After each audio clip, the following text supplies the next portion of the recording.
Drive, gets inside, leans in, knocked away and stolen by Holiday. Dollar up for the layup. Oh, blocked by James.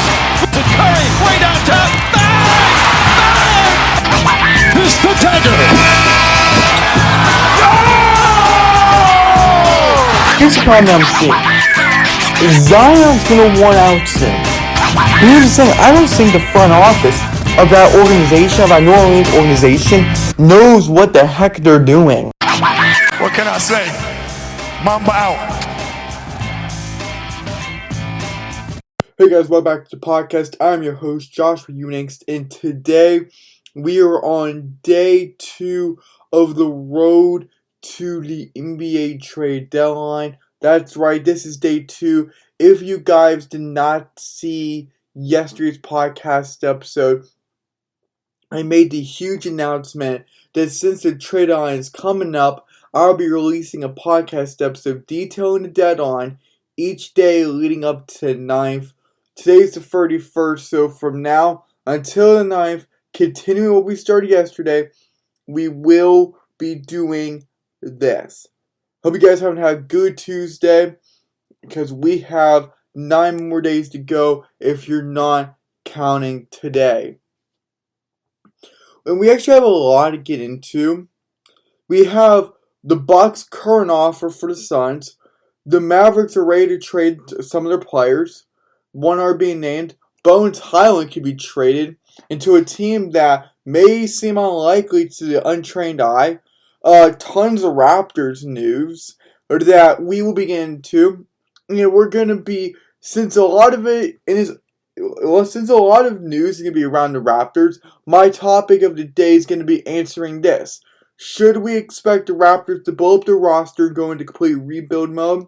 I'm going to answer that. Then we also got Jeremy Grant. But guys, this could be Raptors filled with sprinkling other news in there. So yeah. Like I said before, trade deadline is coming up. I got 9 more days of this. I don't care if it's a Wednesday, a Saturday. We're leading up to February 9th. And then I want to try something really cool for February 9th, the trade deadline. That's something that will take place on a YouTube live stream. But I'm not going to say anything yet. I'm not going to reveal anything. I want to get something together. That'll be released at a later date. If you guys are getting ready for the trade deadline, go follow me on Twitter, Instagram, Facebook, YouTube, subscribe, smash the like button, turn on notifications, because we're going to be ramping it up hard, and we're going to be ramping it up like you've never seen it before on the website, CourtSideHeat.com, on all of the social media accounts, and everywhere else you can find our glorious content, my glorious content. And if you guys would not mind, but take a minute or two out of your day and just go to Patreon, support CourtSideHeat. It would mean the world to me, allowing me to continue to give you guys the best content possible on the face of this world through podcasts, YouTube videos, outstanding articles, live streams, everything that we do, that we provide. It would be very, very generative. I don't think that's a word. I have no idea. That'd be very awesome, very cool. And the link is going to be down below. But obviously, just go to Patreon. Yeah, it's going to be in the show notes. But just go to, I think it was like patreon.com/CourtSideHeat. It's actually not that hard. Yeah, patreon.com/CourtSideHeat. Remember, it's going to be in the login. I'm not asking for any major donations, but a simple $3 a month or just a quick $3 donation for general support where you guys get to ask me any questions would be amazing. For general support, $3 a month, but I'm running this now for $7 a month to become a veteran supporter going away from being a rookie. You can text me your questions and I'll give you an answer. You get 20% off after spending $35 on my store, plus more exclusive perks. Plus, I don't want to tell you what you get if you spend $18 a month. For all the exclusive content, live Q&As, Patreon shout out, 30% off for 45 or more, 50% off. You don't have to spend a lot of money, and exclusive voting power, and so much more. Remember, patreon.com/CourtSideHeat. That's going to be down in the link in the description below. So do not miss it. It would mean the world to me. And with that being said, guys, remember 2K content and other popular NBA videos come out CourtSideHeat every single day.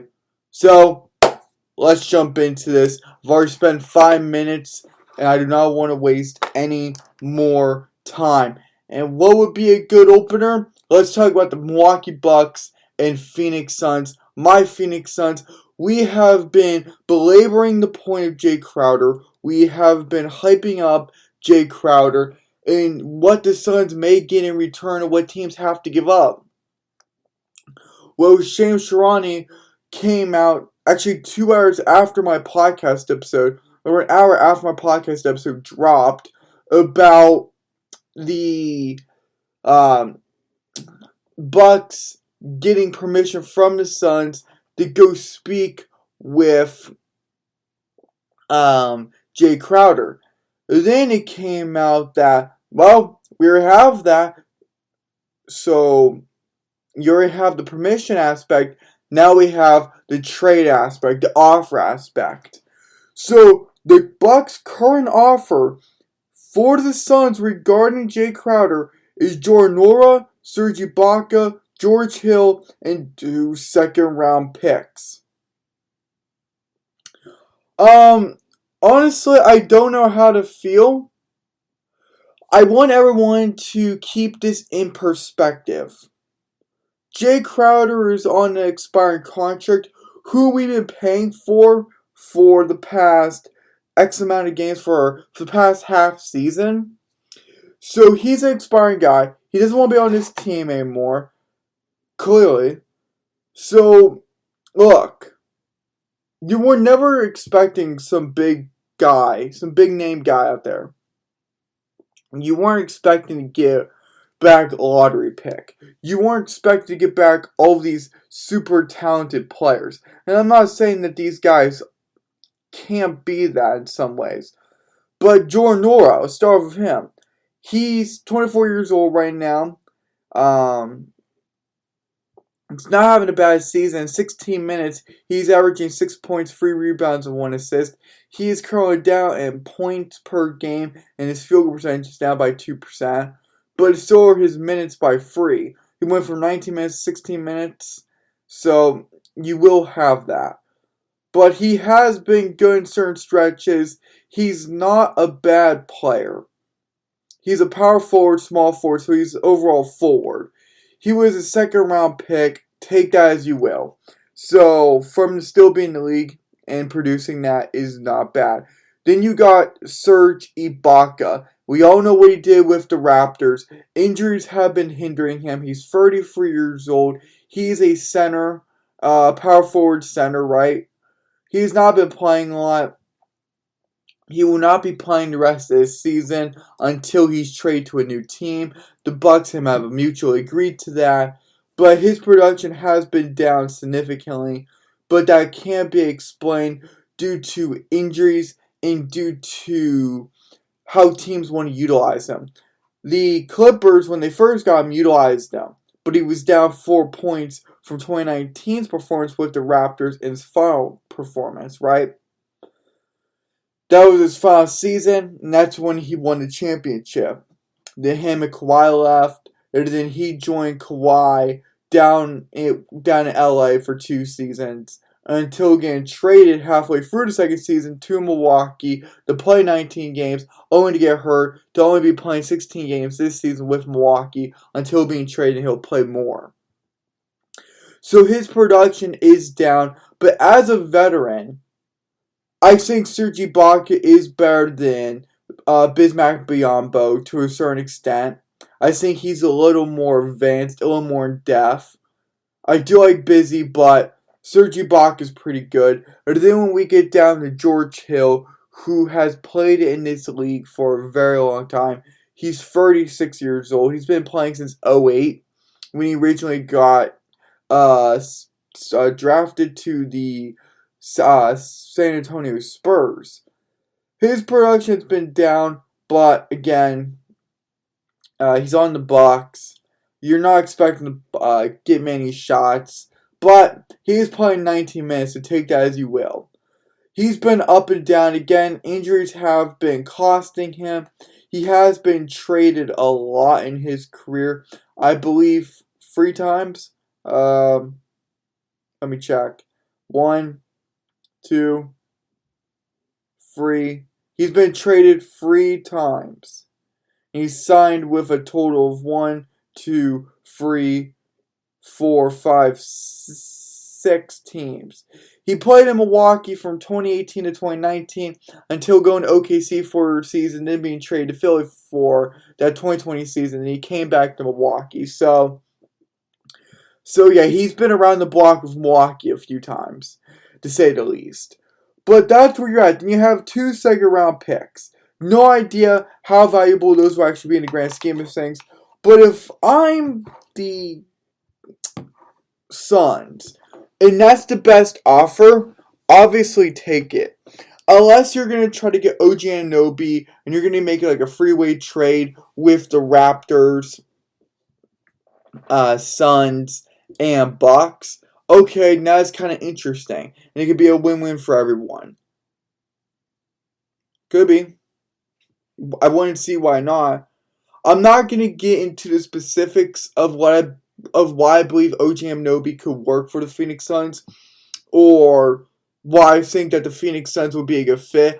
All I'm going to say is that the Suns have interest in him, but it's going to take a lot of muscle, power, and effort just to make it work. I probably will cover that tomorrow for Wednesday's edition of the special trade line week, but I'm not going to cover it today, because I think to fully understand it's going to need its own episode. It's going to need its own just a little carving of time, right? And I just don't want to cram too much information, because I have a lot of information on the Raptors and OG Anunoby and Pascal Siakam and Gary Trent Jr., Fred VanVleet, and Thaddeus Young, and all those other guys on that squad. So I have all of that going. But right now, the current offer from the Bucks to the Suns regarding Jay Crowder is Jordan Norwell, Serge Ibaka, George Hill, and 2 second rounders. Pretty much 2 mediocre picks, a young player with developmental prospect who can be a developmental player that could turn good, right? And then 2 veterans. One who's 33 with injuries that's been sidelining him, but then George Hill, who's just extremely old. He is a year younger than Chris Paul, and his production is way down. I'm just going to confirm this. Chris Paul, 37 to 38. He's 37. Chris Paul plays 31 minutes, 14 points. 12 minutes less than that, and you only see 6 minutes. I get it, there's a difference, but I'm just saying. Nothing against Jordan Hill, but I remember Jordan Hill when he was on the Oklahoma City Thunder. For whatever reason I do. Because I don't know if you guys remember playing those old EA NBA Live games when you had Joel Embiid on the cover and everyone else. It was actually super fun. Those games weren't bad. Sure, were they not going to be able to compete with 2K? Most definitely. But it was fun when it had a mini run. So that's how I remember him. Just see him on 2K when I was doing Thunder stuff. So yeah, that I don't know why I felt the need to bring that up, but I did. So pretty much 3 players, 2 old, 1 young, and 2 mediocre picks. But picks nonetheless. But for second rounders, it's like, And I want to get the confusion out of the way real quick, guys. Am I against draft picks? No. But I value first rounders way above second rounders. Why? because when you have a second round pick, it pretty much means nothing. Especially an elite second round pick. I'm sorry. And I feel bad for all the players that have to go in second round. Because those guys just don't pan out. There are no hidden gems. Sometimes, like Nikola Jokic, like a few other guys, but those are just a handful of guys out of the hundreds of the guys that have gone in the second round and have flopped. Not because they had high expectations, just because they went in the second round and they could never pan out their career. Right, so I'm not the biggest fan on second round players in the NBA. Now, if you're talking about in the NFL, okay, that's different. That's different. If you're talking about like NHL, NFL, that's different. They have more rounds, and it's a lot different. But for everyone out there, it's like the 7th round for the second round of the NBA. If you're comparing NFL and NBA, right? But you gotta remember, guys like Dennis Rodman, Chris Middleton, Marcus Gasol, Mon Ginobili, Draymond Green, Paul Millsap, Nikola Jokic, Tony Kukoc, is Jeff Hornacek. Those guys are just some of the few that actually were good. And I know you also have like David Mellon in there, and I'm scrolling down the list, but then you have guys like Mo Williams that never panned out. But I get it. So I'm not saying that second rounders are bad, because when I'm looking at this list, you got Jeremy Grant, you got Norman Powell, you have Malcolm Brogdon, you have Lou Williams, you have a lot of guys. But I'm not... Look. I'm just not the best. I'm just not very high on second rounders, because there's only a handful of guys. It's only a handful of guys. And that is spreading out from years, decades. I went from in the 80s when Dennis Rodman got drafted by the Pistons, right? And then I jump over to Nikola Jokic. Nikola Jokic was a fat boy who turned out to be this savage basketball player. Do you remember him as a child? There's child photos, him shirtless. That's a nightmare. But him shirtless as a child, it turned into a meme. It turned into a meme. Now, he's a very popular meme that's worth a lot of money and it has 2 MVPs. I'm just saying. And he's chasing the third one, but I'm just saying. And you got lucky. You got lucky with Steve Kerr. You got lucky with Doc Rivers. You got lucky with how these guys turned out. Paul Gasol's career was really behind by Kobe Bryant and him working so well in LA. I believe post Shaq. So when you really look at it, there's been tons of second round bust. Right? So I'm very not high on second rounders. Could they be useful? Could you find hidden gems? Maybe. But I get it. Look. I'm reading a stat right now, which asks what percentage of second round picks make the NBA? 2.4%. They just don't pan out. So I don't like second round picks. It's very slim, and the odds are stacked against you. They just are. But that's just where I'm at right now. I'm not saying that we need to get all extreme, right? I'm not saying any of that. All I'm saying is that they're second round picks. They don't have much value to me. Now, moving away from that and the Bucks' current offer to the Suns regarding Jay Crowder, we're just dismissing all of that right now. I want to move to one of the foes, one of the rivals of the Phoenix Suns, and that would be the Mavericks. And I sounded so surprised. Like when I'm so surprised, confused when I said that, but no, the Mavericks. They're open to trading Dorian Finney-Smith for a star player.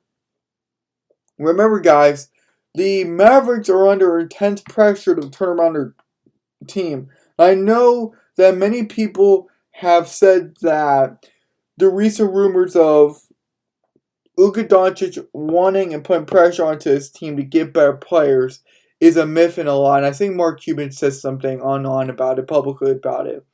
But I think that they're gonna try to make a push, and I wouldn't be surprised, especially to the injuries that they've been suffering, like most notably Christian Wood. But they're gonna be looking to trade the 29-year-old who's only averaging 8.8 points and 4.5 rebounds off of 40.9% from the field, and he's doing this in 32 minutes.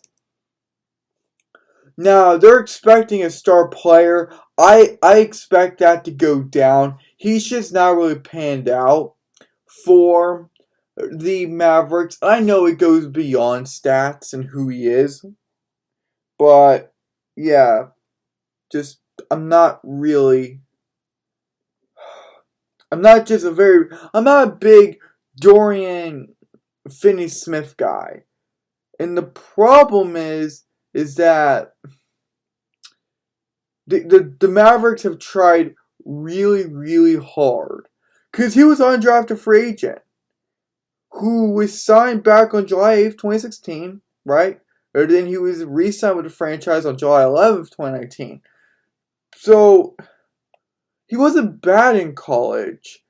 But he's one of those guys that averaged double digits in college but could never pan out in the pros. And no matter how many minutes you give him, how many good players you give him, it just does not work. And it's a shame, but I don't think they're going to start a player. I think that offer would go down. Is he a good basketball player? Sure. But I don't think the Mavericks are getting a quote-unquote star player for him in exchange, right? I don't see that happening. But I think the Mavericks will become aggressive with their picks, with some of their players, where they see fit, to go out and get some guys.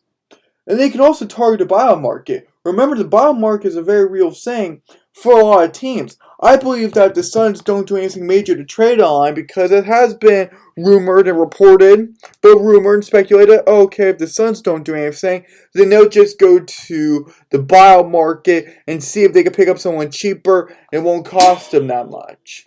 Right? I think the Mavericks could do that too. I think a lot of teams could do that too. I really, really do believe that. But that's the Mavericks' plans right now, as they're open to trading Dorian Finney-Smith for a star player.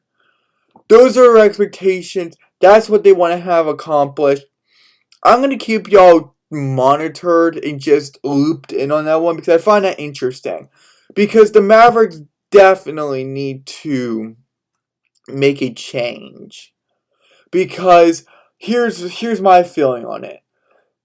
Because yesterday, I don't know if you saw yesterday's game between the Pistons and Mavericks, but the Mavericks only won by 6, 111 to 105. They were at home, and for them to win, Luka Doncic had to score 53 points with 8 rebounds and 5 assists in 36 minutes. Very impressive. Dorian Finney-Smith was a rebound machine with 7, the second highest rebounder for the Mavericks, right? And third largest rebounder of the game. But that's all I'm going to do. And you only had 2 assists and 6 points. It's tough. I also think Tim Hardaway Jr. could be on his way out.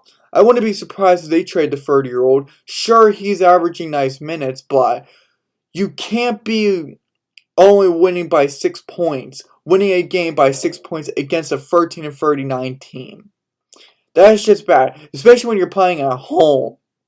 And I have a feeling this is a lot closer because Dallas scored 28 points against Detroit's 21-4. So that tells you a lot. That tells you a lot right there. So there's a lot that needs to be considered right now. But yeah, Luka Doncic went 17 of 24 from the field. And if you think about it, well, think about it. So, the Mavericks attempted 79 shots. They only made 39.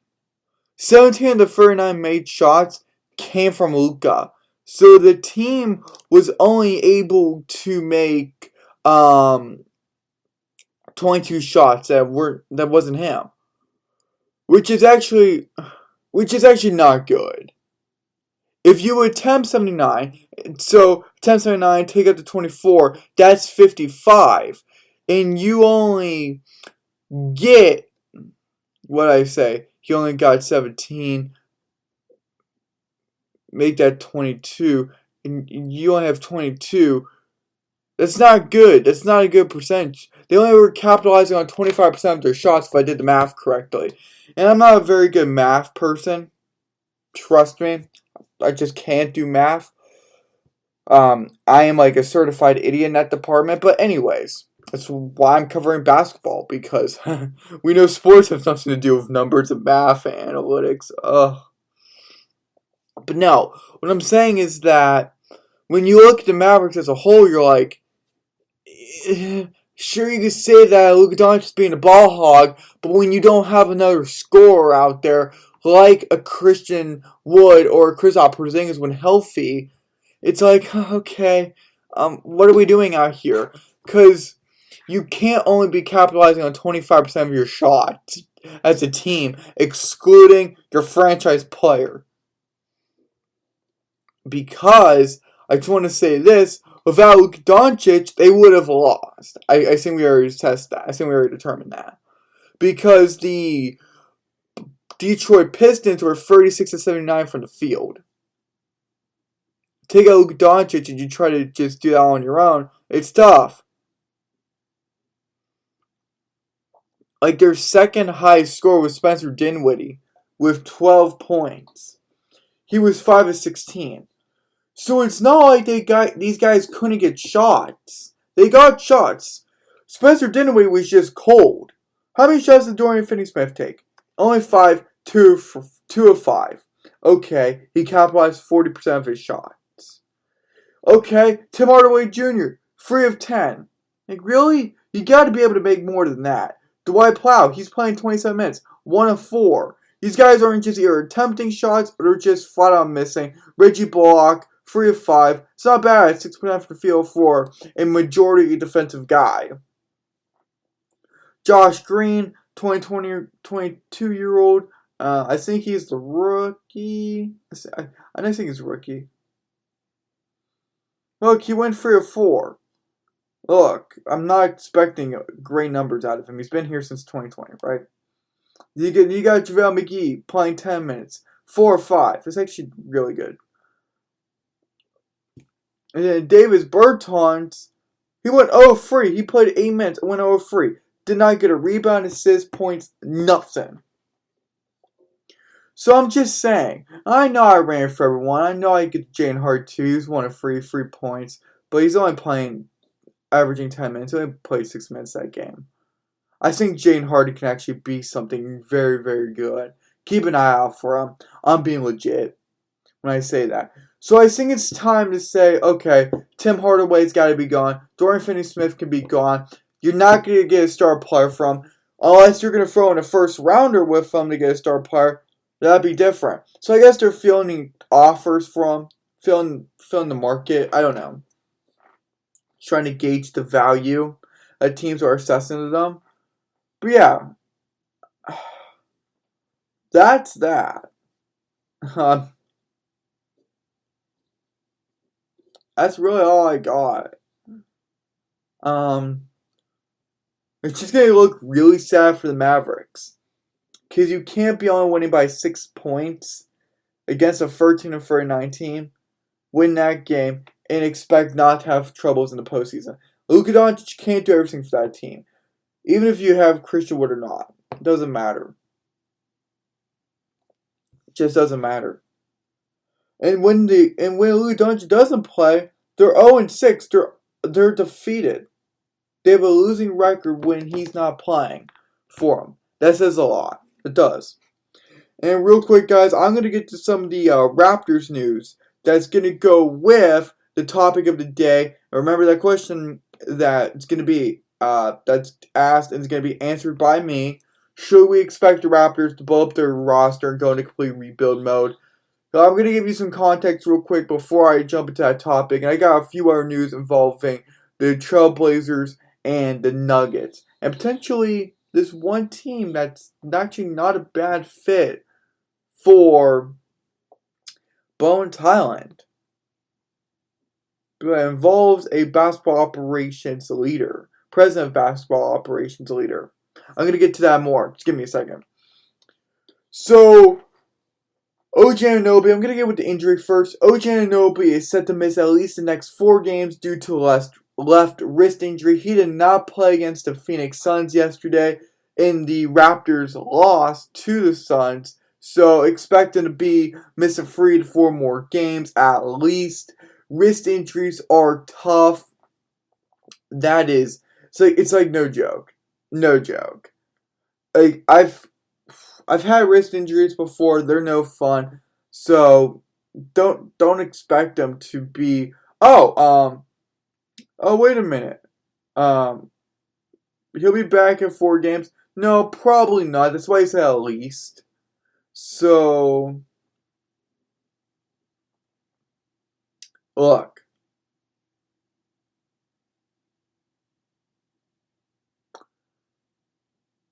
The Raptors have a lot of issues right now, and I don't think that they're going to be worried about a player right now who can't play for 4 games, the way their season's going on that trajectory. But yeah, OG Anunoby set to miss at least the next 4 games due to a left wrist injury. Okay, and while you're only going to be missing at least 4 games, maybe a week, maybe 2 weeks, maybe 3 weeks, maybe a month, well, Raptors could be without a head coach. Did that get y'all's attention? Nick Nurse has an uncertain future as head coach of the Toronto Raptors, as he will be entering the final season of his current contract this offseason. That's not really good. I'm going to get to the topic of the day, but let's just say most head coaches nearing expiration of their contracts is already offered a new contract. But I see he was being paid, like $8 million per season, and he's done nothing since 2019. Keep an eye on that. I'm going to talk about that a little more here in the next few minutes, but keep an eye on that. And now, per Chris Haynes of Yahoo Sports, there's been a rumbling all season long that not just one, but a few players are currently unhappy being in Toronto. So, it's just not Fred VanVleet turning down contracts. It's just not this team going through different emotions. No. Something bigger's happening. So, yeah, not good. Gonna talk about that in a few minutes. And then lastly, and this is the most important pertaining to the NBA trade line, the Toronto Raptors have informed teams that they will make a decision whether they're a buyer, seller, or stand pat type of team near the NBA trade deadline day, which is February 9th. I repeat, that is February the 9th. Now, I'm about to go in great details about the Raptors and giving you my takeaways and my thoughts and everything else. But real quick, before I get into that, let's talk about the Nuggets, Bones Highland, and the much anticipated Minnesota Timberwolves when you learn this fun fact and backdrop fact. Did that make any sense? I have no idea if that made any sense. Anyways, the Nuggets believe that they have momentum on a team giving Denver a first rounder for Bones Highland. And I would expect the Timberwolves to be interested in trading for him. So this is a cool fun fact.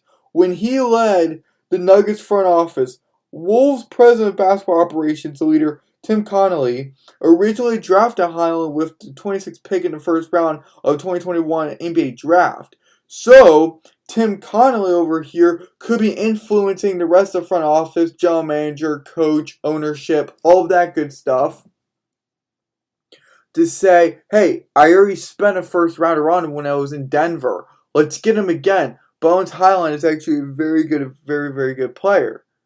So I find that interesting. And there's going to be some ties. He's only 22.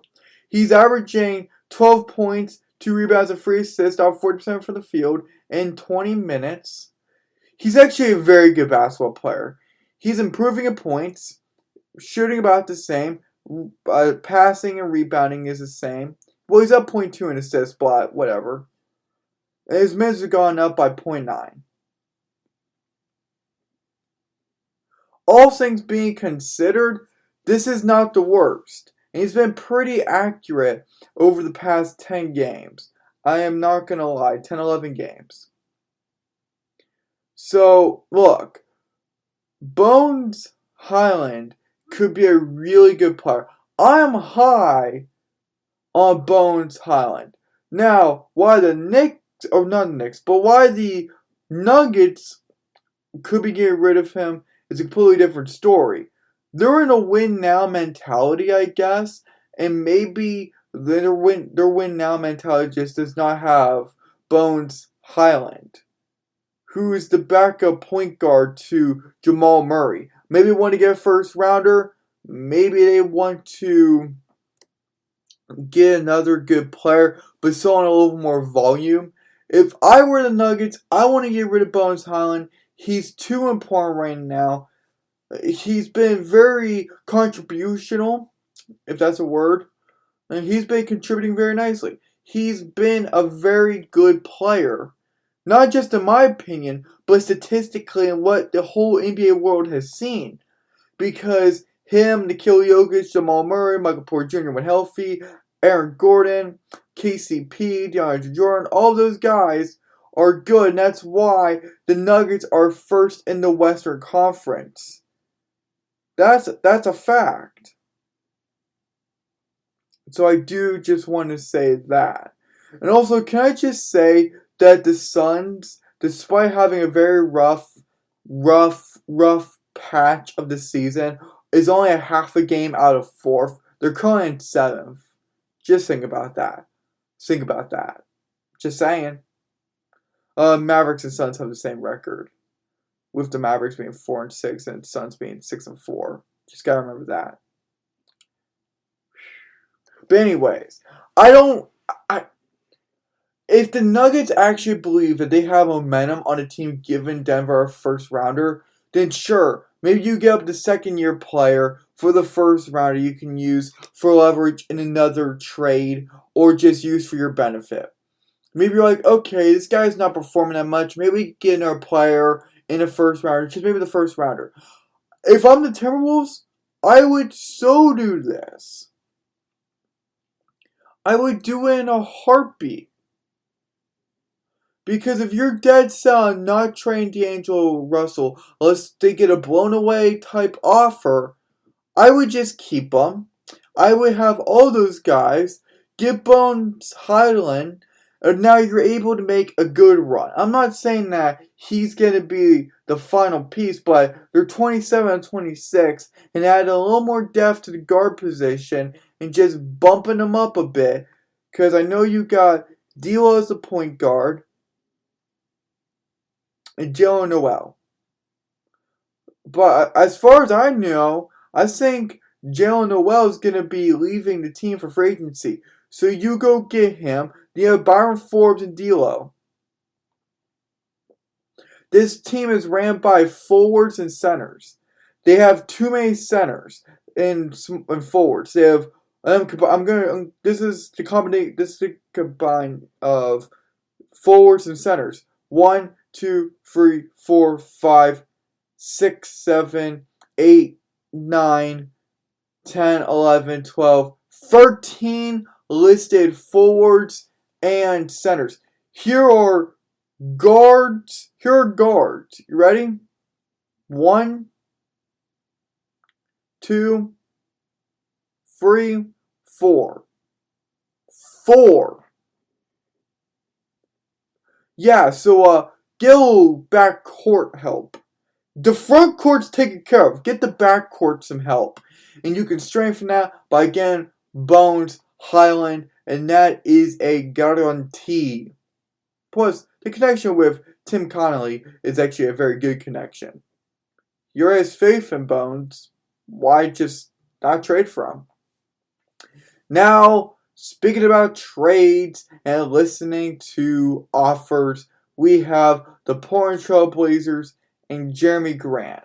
So, Jeremy Grant was acquired by the Blazers from the Pistons. It's not even been an entire season yet, and they could be trading him. So if Jeremy Grant continues to decline the contract extension from the Portland Trail Blazers, then they'll start listening to offers as he is expected to make more money this summer in free agency, which is not surprising. So if he's going to go down the money route, he doesn't want to be with the Blazers anymore because they just are in a huge rebuilding mode, even though they're trying to help Damian Lillard. They just have not been able to. Jeremy Grant could pack his bags, make a little more money, and that's that.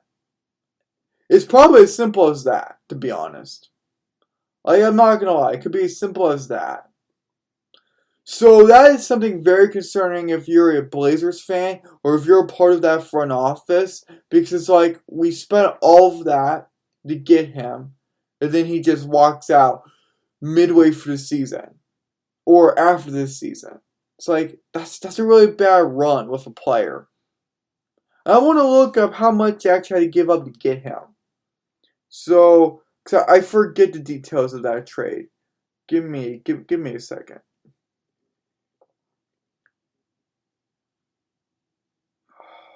Come on. Dun, dun, dun, dun, dun. Yeah, so they gave up. So the Portland Trail Blazers on July 6, 2022, acquired Jeremy Grant and the draft rights to Ismail Kamagit. Sorry if I botched your name. From the Detroit Pistons in exchange for the draft rights to Gabriel Posida. Oh my, I can't pronounce that name either. 2025 first round draft pick via Milwaukee, a 2025 second round draft pick, and a 2026 second round draft pick. Huh. Look, when you have a dynamic two-way forward, that's bound to happen. Bound to happen. So the Blazers got that. They gave up some assets to get him. So let's hope it doesn't bite him in the butt. Because how upset would you be? How infuriated would you be if you gave up? And you didn't give up anything in the players, but in picks, they're second rounders. 2025 first rounder could have some value, but you just don't want to give that up regardless. Regardless, you don't want to give that up. So that's pretty much my thoughts on all of that. And we are pretty much wrapping up breaking news around the league. And we are now heading into topic of the day. And that is, should we expect the Raptors to blow up their roster and to go into complete rebuild mode? That is actually a very good question. Many people have been asking this online, and many people are concerned about this, especially if you're a part of that fan base, or you just like the Raptors moderately.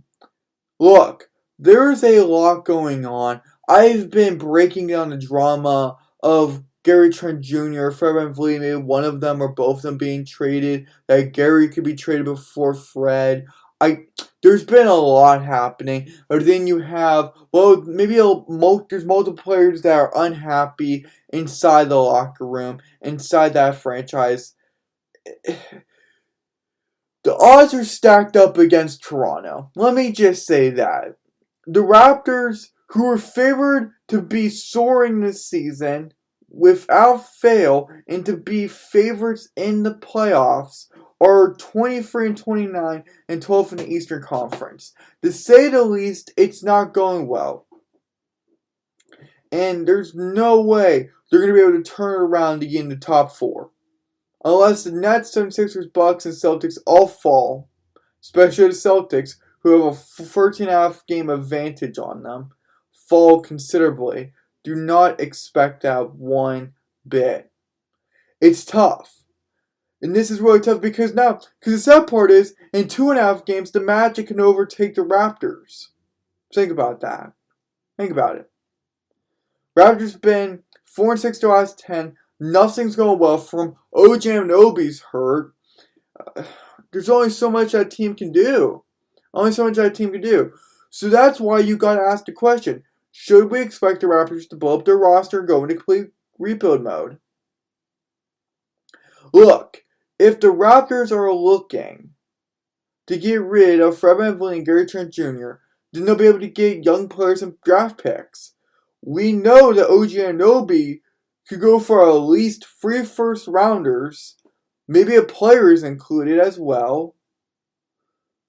Maybe go out and just trade. Why not? Why not? Personally, I wouldn't be against that. The reboot button might need to be pressed now. Because if multiple players are upset, no longer happy in Toronto, then this could immediately make it very difficult for anything positive to come out of this season. It could force the front office to hit the reboot button. Whether they do it now or in the off season, during summer, during the draft, during free agency, during it all, who knows? But you have to know something. Siakam, VanVleet, and Gary Trent Jr.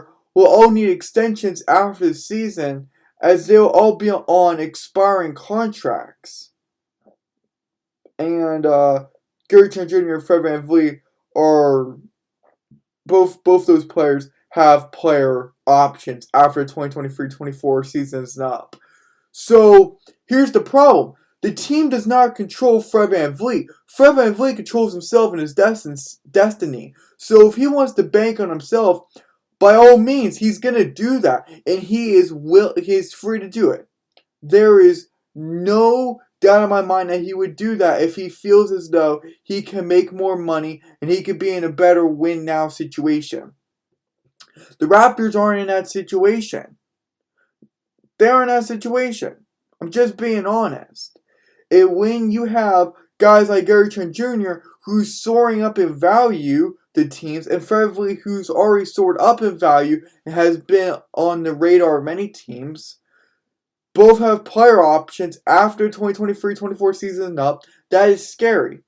That is legitimately scary. And you have to try to lock them up and spend unholy amount of money. Just being honest. I'm just being honest.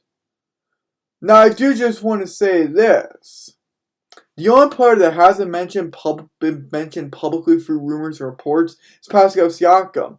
But here's the thing. If the entire team begins to feel the feeling of leaving and gets traded, then he could jump ship as well. The problem is that Siakam does not have a player option. But there's no team option connected to his contract. So that means he can just get the heck out of there or force his way out of there. Either way, this is a player league, so he's going to be able to get his way. And he's a very well-known guy. He's an elite basketball player, so he'll be able to get his way. But this is just not a very good outlook on the Raptors right now. There's no good scenario running through my brain that is saying confidently that they could turn around this season, make all the drama and negativity go away, and everyone's going to want to be happy again, and morale will be up, and they'll be in the postseason. Playing tournament, yes. Postseason, no. This team right now is not built for the postseason, mentally or physically. I mean physically in the sense of playing these games and going through it all and battling that. Mentally, they're not. They're checking out of Toronto. Look. A rebuild may make sense for the offensive limitations the Raptors have, and it would make sense financially. Toronto, like I said before, are in a win-now position, and a rebuild would make sense in many ways. Plus, like I mentioned before, Nick Nurse, he had a head coach who came in 2019, and it was a rookie, who has been very mediocre since winning a championship with Kawhi Leonard and Kyle Lowry and everyone else in his rookie season back in 2019 is on an expiring contract, as it isn't a great sign to see a head coach on the final year of his deal and not being offered a new one yet. Look guys, I've never really been a big fan of Nick Nurse. In 2019, I rooted for him because he had a good story. He won the G League championship, and he came in and was just dominating the league, taking the league by storm. But after that, nothing significant happened. He's been very mediocre, a lot of times underwhelming. The team has regressed under him offensively. Defensively, they're fine, but offensively, there's just no balance. There's just no balance. And there were many reports, and I know Clutch Points was pointing that out. There's just right now, this is prove-it time for Nick Nurse. I 100% believe that. There's not anything in my mind that would convince me, oh, he's going to be fine for the season. Win, lose, or draw, if they severely mess it up, no.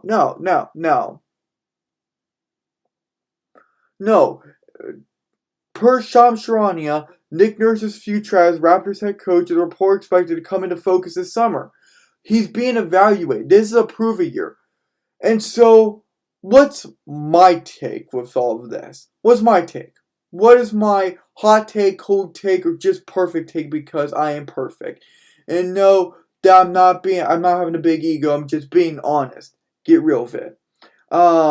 Look, there are many negatives to this. There are not a lot of positives. I think the Raptors should hit the rebuild because they won a championship in 2019. They gave a lot of money to a lot of players. They've been trying to ride this tidal wave of success, or at least what they saw was success. Now they've been hit with a lot of brick walls. Maybe you were able to smash through the first one like the Incredible Hulk, but you're not going to be able to get through the second, third, fourth, or fifth, or how many are left. Right? I'm just being legitimately and realistically honest. So, here's my expectations on this situation. And let's just say this bleeds into the offseason. Because I believe it will. In the offseason, Nick Nurse will be fired. General manager Bobby Webster, who was hired back 21 to a multi-year extension, he's fine, will be safe and not fired. As the Raptors will start clean after the season. Nurse will finish this season and both will end their relationship immediately as the Raptors will look for a coach that can break the barriers of the offense faced and a balanced enforcer offensively and defensively will come and will be hired. They're going to look for a coach that can break those barriers and be a balanced enforcer on both sides of the ball. They need that. They need that stability because a lot of those guys play more offense and defense. That's just a fact. And then here we go. Here's the crushing part. But you're like, okay, I can meant to prepare that for the offseason. That one won't be such a hard blow. Well, here we go. Here's my second take and my final take on this situation. The Raptors will trade away at least 2 core players to get extreme return. That includes a young good player, at least 4 first-rounders, and a rotational player that can fit into the starting lineup if needed. The 4 first-rounders would come in if OG Anunoby and Fred VanVleet's traded. Gary Trent Jr., maybe get the players, and if Pascal Siakam. I'm saying Pascal Siakam will bleed into the offseason because I'm saying they're going to do the complete overhaul right here, right now. I could be wrong, but that's just how I'm reading it. So I find that very interesting. But because both Gary Trent Jr. and Fred VanVleet have player options after the 2023-24 season is up, they're going to be traded first, and then they're going to evaluate the rest of their team. And then they're just going to go not into tank mode, but into rebuild mode, because it's too late for a tank. They're not in it for the Victor Wembanyama or Scoot Henderson sweepstakes anymore. If anyone were curious, they just can't. Plus, no of those bottom feeder teams would allow that to happen. They're working too hard on losing games and being bad. But those are just my feelings on it. So yes, should we expect the Raptors to blow up their roster and go into complete rebuild mode? Yes, it will happen from now, the NBA trade on, all the way to the offseason when they get rid of the coaching staff. get a new head coach with a new coaching staff that the general manager has full confidence in, with the ownership, the front office, whatever one. And they can rebuild this team from scratch and try to improve themselves incredibly and boldly into the next season. I honestly do believe that. They're going to go into free agency. They're going to go into draft of all those draft picks for the coming years. And I believe there's going to be some good things happening. And guys, with that being said, I just got done with one of the most crushing topic of the days that I've done in a very long time, because it hurts a fan base. It's going to tear down the only international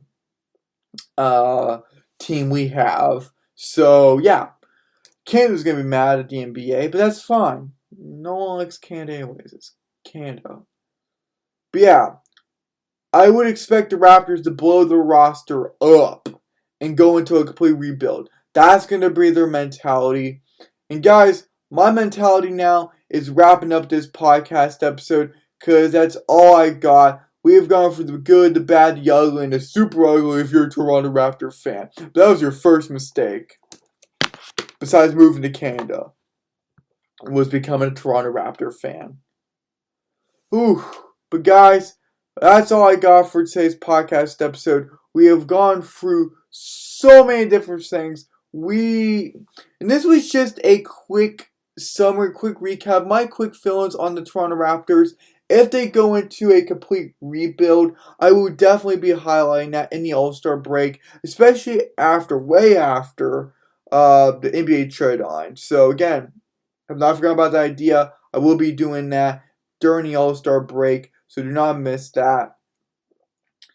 But yeah, guys, that's all I got for today's podcast episode. Remember, this is day 2 of 10 for our special week's edition of the NBA trade line, and just monitoring that and just going full throttle head first into it, not stopping. We're not stopping. You're not stopping. I'm consuming everything. You're consuming everything. And guys, you know what to do. You know where to find me. CourtSideHeat.com, all the social medias. Remember to support me on Patreon, patreon.com/CourtSideHeat. And with that being said, those were my final words. Peace out.